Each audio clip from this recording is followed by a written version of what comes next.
No coração do deserto, sob o sol escaldante, Moisés conduzia seu rebanho.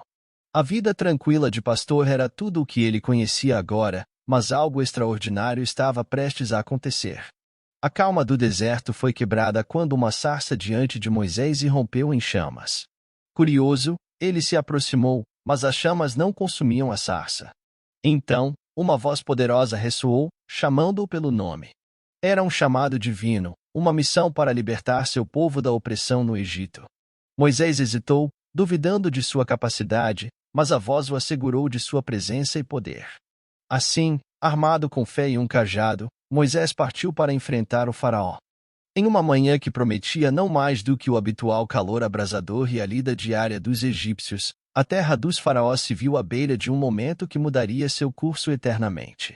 Moisés, com a determinação gravada em cada linha de seu rosto marcado pelo sol e pelo tempo, acompanhado por Arão, seu irmão e voz, cruzou os limites invisíveis que separavam a liberdade da opressão, retornando ao coração do Egito.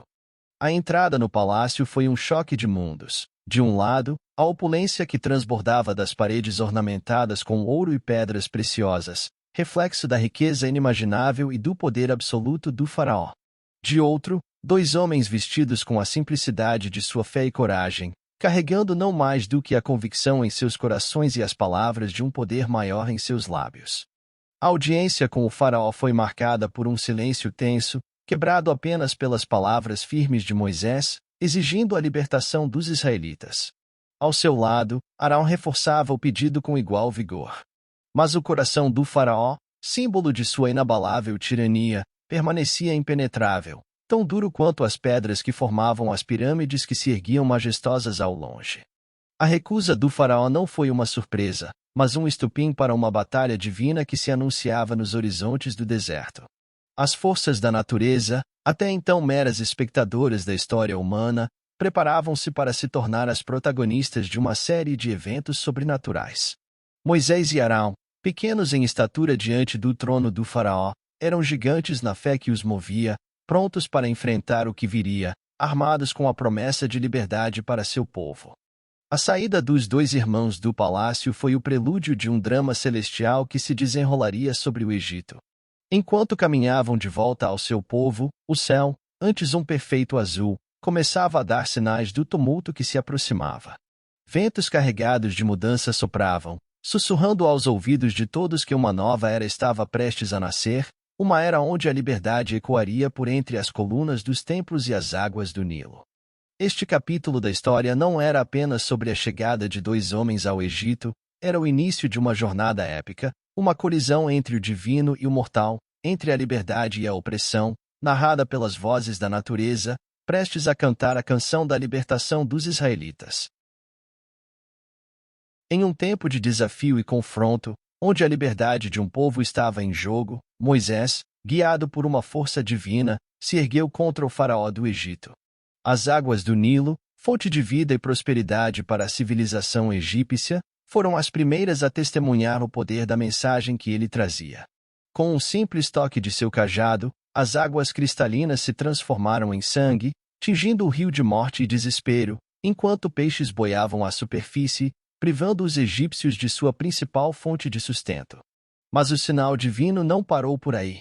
A praga das rãs veio a seguir, com criaturas pulando das águas ainda manchadas para invadir as casas e a vida dos egípcios, transformando o cotidiano em um caos sem precedentes.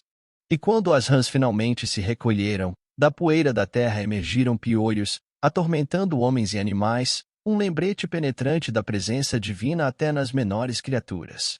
Como se não bastasse, enxames de moscas vieram a seguir, cobrindo o céu e trazendo doenças e desconforto.